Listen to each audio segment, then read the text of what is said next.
오늘 본문의 이 비유, 예수님이 말씀하신 비유의 말씀은 사실 우리가 이해하기 참 어렵고 난해한 부분들이 많습니다.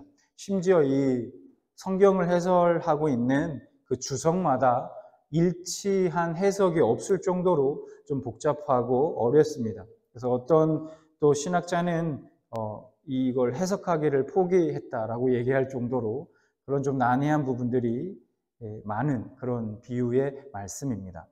자, 오늘 우리가 그렇지만 이 말씀을 좀 함께 살펴보길 원하는데요.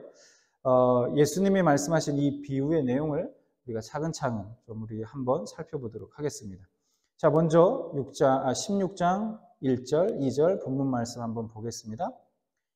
이렇게 먼저 말씀하고 있습니다. 또한 제자들에게 이르시되 어떤 부자에게 청지기가 있는데 그가 주인의 소유를 낭비한다는 말이 그 주인에게 들린지라. 2절 주인이 그를 불러 이르되 내가 네게 대하여 들은 이 말이 어찌 됨이냐.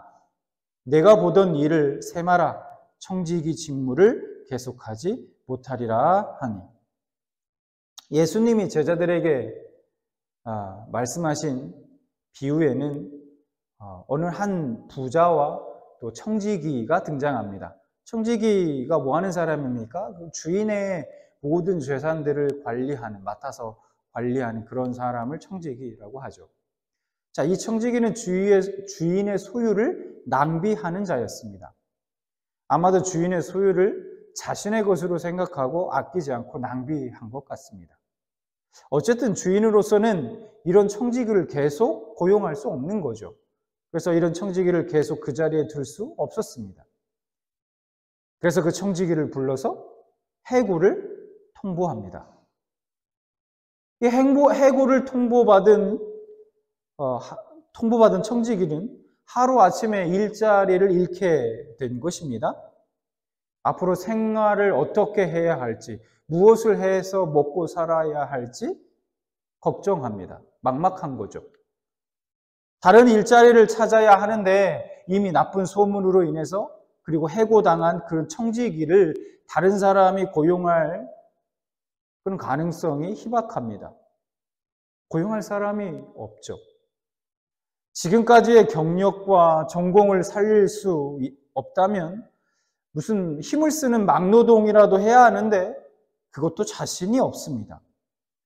그렇다고 마지막 남은 방법은 구걸하여서 남에게 빌어먹는 것뿐인데 청지기는 창피해서 이 일만은 내가 못하겠다, 할 수 없다 그렇게 생각합니다. 그래서 3절 말씀을 보면 이렇게 말씀하죠. 청지기가 속으로 이르되 주인이 내 직분을 빼앗으니 내가 무엇을 할까? 땅을 파자니 힘이 없고 빌어먹자니 부끄럽구나. 그러던 중 이 청지기는 불확실한 자신의 미래의 문제를 해결할 수 있는 한 가지 방법을 생각해냅니다. 그는 주인에게 빚진 자들의 그 빚을 탕감해 주면서 자신에게 은혜를 입은 그들이 훗날 그 은혜를 자신에게 갚으리라 그렇게 생각을 한 것입니다. 그래서 바로 실행에 옮깁니다.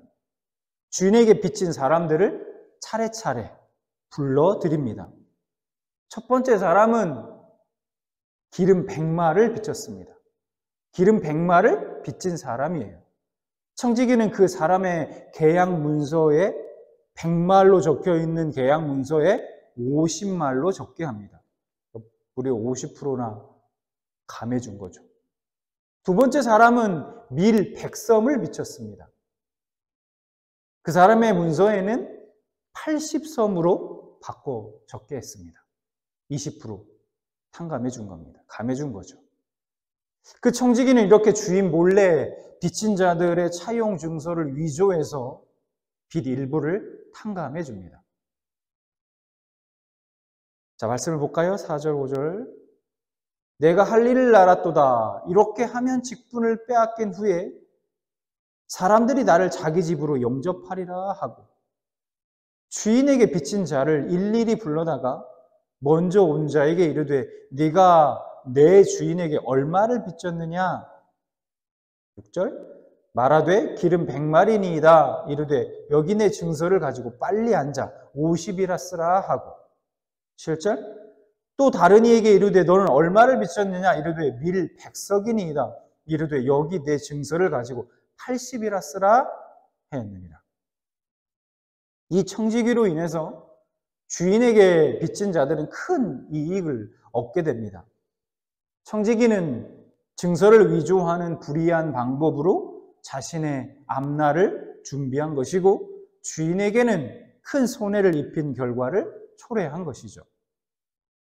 그런데 얼마 후에 이거 안 들켰으면 참 청지기 입장에서는 좋을 텐데 얼마 후에 주인이 이 사실을 알게 됩니다. 이 사실을 알게 된 주인이 이 청지기를 어떻게 조치했을까요? 여러분이라면 어떻게 하겠습니까? 여러분이 주인이시라면? 우리가 지금의 우리 법으로 하면 이건 분명한 빼도 박도 못하는 업무상 배임죄에 해당하죠.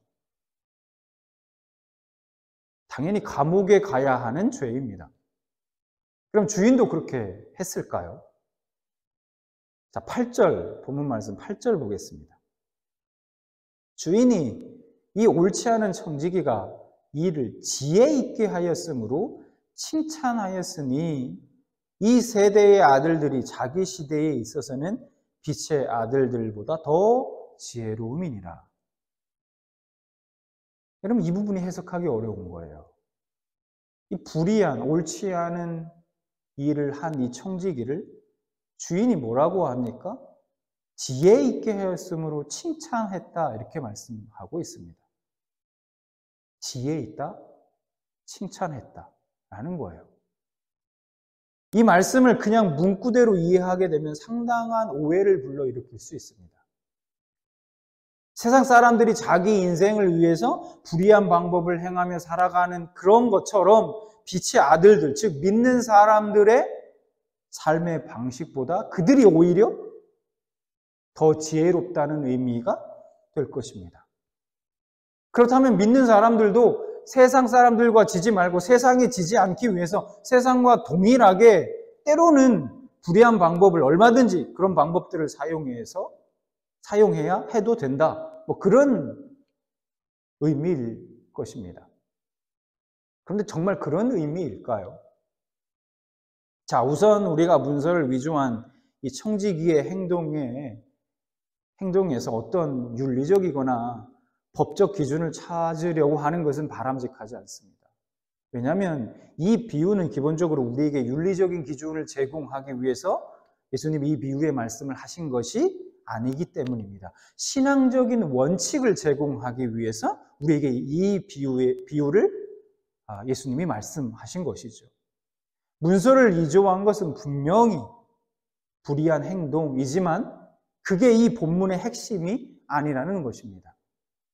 또한 말씀에서도 이미 분명하게 뭐라고 말씀하고 있습니까? 그 청지기에 대해서 옳지 않은 청지기, 불의한 청지기라고 분명하게 말씀하고 있습니다. 정당화될 수 없다는 거예요. 그가 한 일에 대해서. 그가 행한 일은 분명한 불의한 일인 것입니다. 그럼에도 그 불의한 청지기의 선택과 판단과 행동에서 우리가 배워야 하는 지혜가 있다는 겁니다. 예수님은 그가 왜 지혜롭다고 평가하신 걸까요? 그리고 우리가 배워야 할 그 청지기의 지혜가 무엇일까요? 그 청지기의 지혜는 이런 것입니다. 그 청지기는 돈보다 사람이 더 가치 있다는 것을 알았다는 겁니다. 돈보다 사람이 더 가치 있다라는 것을 알았다는 거예요. 어차피 불의한 일, 그런 일을 할 것 같으면 저 같으면 사람들에게 탕감을 해줄 것이 아니라 그만큼의 돈을 갖고 도망치는 것이 더 낫지 않았을까요? 자기에게 더 당장은 도움이 되지 않을까요? 어차피 불의한 일을 행할 거라면 주인의 것을 가지고 훔쳐서 가는 것이 훨씬 더 이득이 되지 않을까요? 그런데 그렇게 하지 않고 사람들을 불러다가 빚을 탕감해 줍니다. 빚 일부를. 청지기는 돈보다 사람이 더 가치 있다는 것을, 사람을 얻기 위해 그렇게 한 것이다 라는 것입니다. 돈보다 중요한 것이 있다는 것을 아는 것이 바로 지혜라는 거예요. 여러분, 세상 사람들은 돈을 가장 가치 있고 소중한 것으로 여깁니다. 돈보다 가치 있는 것이 있다는 것, 그것을 잘 알지 못합니다. 설사 안다고 말할지는 몰라도 대부분의 선택의 순간에는 결국은 돈을 선택하고 사람들을 버리는 것이 현실이라는 것이죠. 오늘 본문 속 청지기는 재물로 친구를 사귀었습니다. 자기 재물이 없어질 때에 미래를 대비해 자신이 살 수 있는 길을 준비해 둔 것입니다. 예수님은 비유 속 주인이 되셔서 이렇게 평가하십니다. 이 세대의 아들들이 자기 시대에 있어서는 빛의 아들들보다 더 지혜로움이라. 이 세상에 속한 자들이 자기 유익을 위해서 또 미래를 위해서 철저하게 고민하고 최선을 다해서 노력하는 것처럼 영원의 세계를 바라보면서 살아가고 있는 그 빛의 아들들도 그렇게 지혜롭게 결정하고 최선을 다해야 하는 것이 아니냐, 그렇게 살아가야 하는 것이 아니냐 하고 말씀하시는 것입니다. 하물며 빛의 아들들, 믿는 자들은 어떻게 살아야 하는지를 예수님이 이 청지기의 행동을 통해서 말씀해 주고 있다는 것이죠. 예수님은 9절의 이 비유의 결론처럼 빛의 아들들에게 이렇게 교훈하십니다. 9절, 내가 너희에게 말하노니 불의의 재물로 친구를 사귀라. 그리하면 그 재물이 없어질 때에 그들이 너희를 영주할 처소로 영접하리라.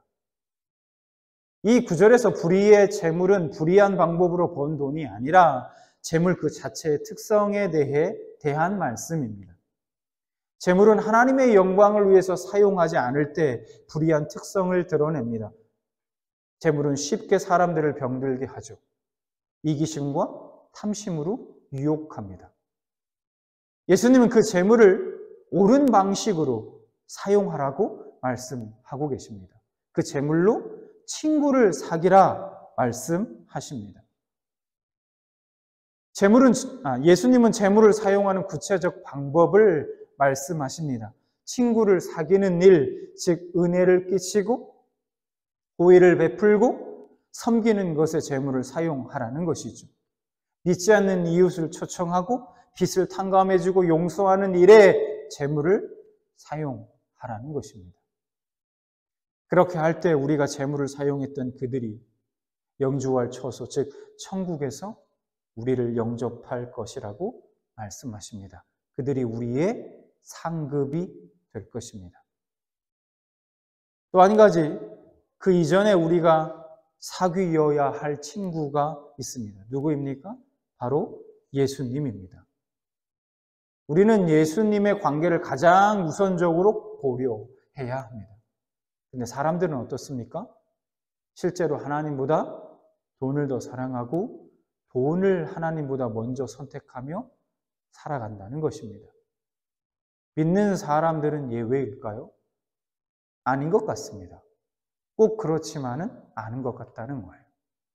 믿는 자들도 실제로 그런 유혹에 잘 넘어지고 쓰러지고 하나님보다 돈을 더 사랑하고 우선적으로 선택하는 경우가 많은 것 같습니다.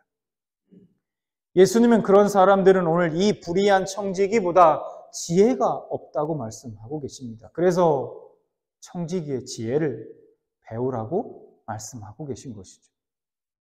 오늘 말씀은 우리에게 두 가지 사실을 분명하게 깨닫게 하십니다. 첫 번째는 우리는 하나님의 청지기라는 사실입니다. 많은 사람들은 내 능력과 내 노력으로 내가 번 내 재물이라고 생각합니다. 그러나 성경은 분명히 이렇게 말씀하고 있습니다. 전도서 5장 19절 말씀을 볼까요? 또한 어떤 사람에게든지 하나님이 재물과 부요를 그에게 주사 능히 누리게 하시며 제 몫을 받아 수고함으로 즐거워하게 하신 것은 하나님의 선물이라. 우리가 지금 수고해서 즐거움으로 누리고 있는 것들은 모두 하나님의 선물입니다. 우리가 재물을 얻을 수 있는 능력 또한 하나님이 우리에게 주신 것입니다. 그래서 신명기 8장 18절의 말씀을 볼까요? 내 하나님 여호와를 기억하라. 그가 내게 재물 얻을 능력을 주셨음이니라. 이 세대의 아들들과 빛의 아들들 모두 마찬가지입니다. 재물은 기본적으로 천지 만물의 주인이신 하나님의 것이에요. 우리에게 주어진 모든 재물은 하나님이 우리에게 맡겨주신 하나님의 것이라는 겁니다.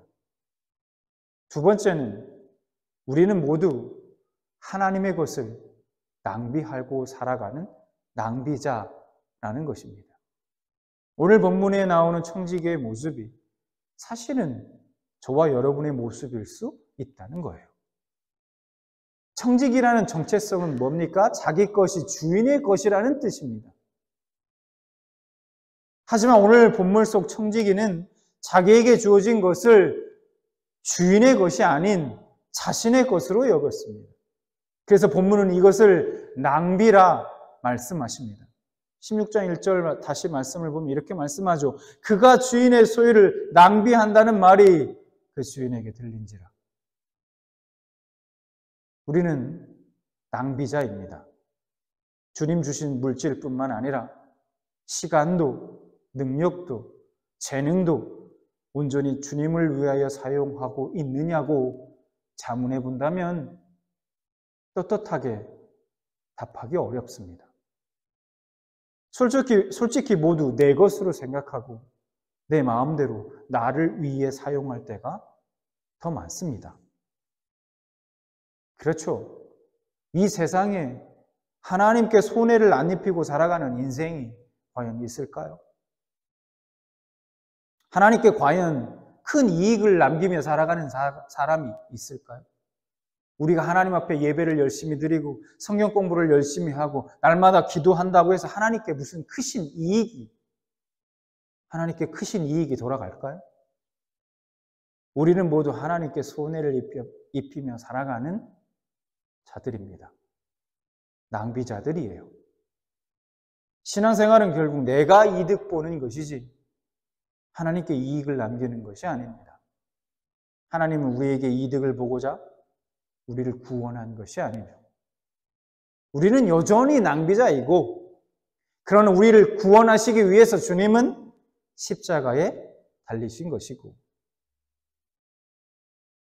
그런 낭비자와도 같은 낭비자인 나를 용서하셨다는 사실입니다. 예수님께서 오늘 비유를 제자들에게 말씀하셨음을 우리가 기억해야 합니다. 이제 예수님을 믿고 살아가는 하나님의 자녀이자 청지기인 우리가 혹 여전히 하나님의 것, 주님의 것을 낭비만 하고 살아가는 그런 낭비자가 아닌지 한번 돌아봐야 할 것입니다. 우리의 시간도, 우리의 재능도, 우리의 능력도, 우리의 물질도 말입니다.